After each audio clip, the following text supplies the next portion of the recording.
दोस्तों, इजिप्ट जितना रहस्यमय है उससे कहीं ज्यादा रहस्यमय वहां के शासक रहे हैं। उन्हीं में से एक ऐसा शासक है जिसके बारे में आपने बहुत ही कम सुना होगा।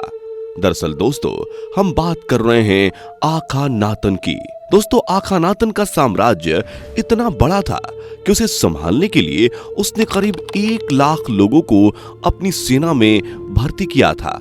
लेकिन असल में जब आखानातन की मृत्यु हुई तो उसका साम्राज्य किसके अधिकार में चला गया और इजिप्ट के फिरौन होने के नाते मृत्यु के बाद उसकी मम्मी का क्या हुआ?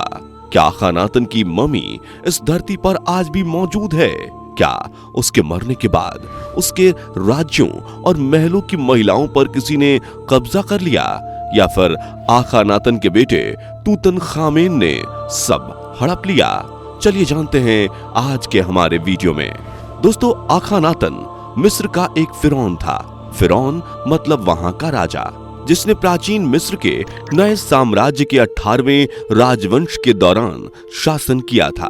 वैसे तो उसे और कई कामों के लिए भी जाना जाता है, लेकिन उसकी प्रसिद्धि का सबसे बड़ा कारण था उसने कई देवताओं की पूजा पर रोक लगाकर पूरे इजिप्ट में एक देवता को पूजने पर जोर दिया। या दूसरे शब्दों में कह सकते हैं कि उसने पूरे इजिप्ट के पारंपरिक धर्म को ही बदल दिया। धर्म परिवर्तन के साथ ही आखानातन ने मिस्र की कला में एक नाटकीय बदलाव किया। आखानातन से पहले मिस्र की सभ्यता में जितने भी चित्र बनाए गए थे उनमें लोगों को आदर्श चेहरे और परिपूर्ण शरीर के साथ प्रस्तुत किया गया था।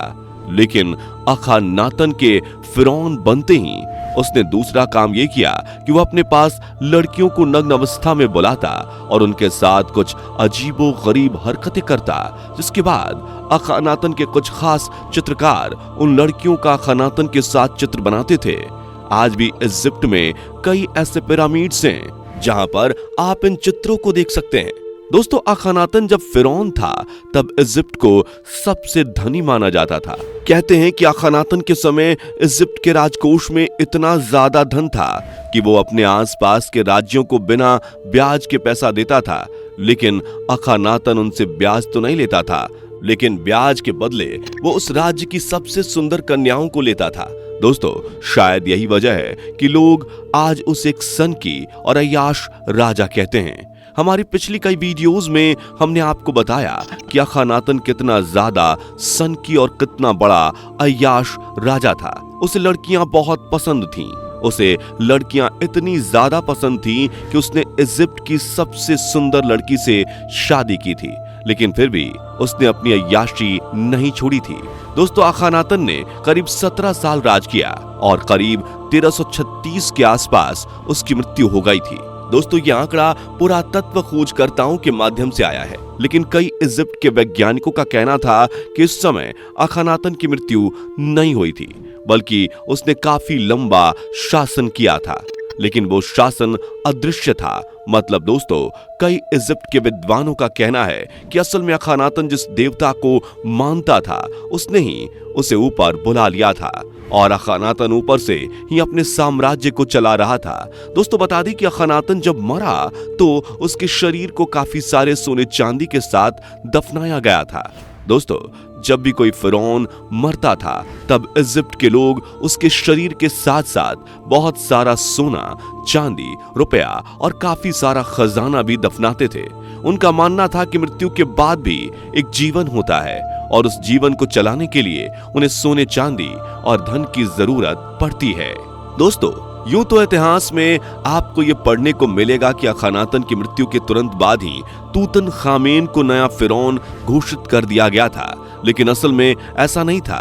कहते हैं कि आखानातन की मृत्यु के बाद उसकी प्रजा में कोहराम मच गया था। उसकी कुछ जनता उसे अच्छा समझती थी, जबकि कुछ लोग उसे गलत समझते थे। दोस्तों, आखानातन को गलत समझने का केवल और केवल एक ही कारण था और वो ये था कि उसने सत्ता पर आते ही सबसे पहले इजिप्ट के लोगों से उनके भगवान को दूर कर दिया था, क्योंकि वो अपने एकल देवता को नए भगवान के रूप में स्थापित करना चाहता था। और उसने ऐसा किया भी। हालांकि ये सब करने के बाद अखानातन ने इजिप्ट में कला को स्थापित किया, जिससे लोगों को रोजगार मिला और धन का आवागमन हुआ। लेकिन इसी की आड़ में उसने अय्याशी की। अखानातन के मरने के बाद इजिप्ट को उसका काबिल फिरौन नहीं मिला, तो इजिप्ट का शासन खोखला हो गया और आसपास के छोटे राज्य उसे आंख दिखाने लगे। इस बीच कई दुश्मन राज्यों ने इजिप्ट के राजमहल से काफी धन और हथियारों को भी चुराया। कहते हैं कि अखानातन की 3 लड़कियों में से सबसे बड़ी लड़की, जिसका नाम आखेनस्पाटन ताशरेत था, जो कि देखने में बहुत खूबसूरत थी, उसने राजपाट को अपने हाथों में लेने की सोची। लेकिन कोई भी स्त्री फिरौन नहीं बन सकती थी, ऐसा इजिप्ट में कानून था, इसलिए ऐसा नहीं हो पाया। दोस्तों, अखानातन की मृत्यु के बाद दिन प्रतिदिन डकैती बढ़ती जा रही थी। आम जनता हर सुबह राजमहल के सामने कोई ना कोई फरियाद लेकर खड़ी रहती थी कि रात में कोई घर से सोना ले गया या फिर कोई घर का सामान ले गया। कभी कभी तो ये खबरें आती थी कि घर से लड़की को उठा ले गए।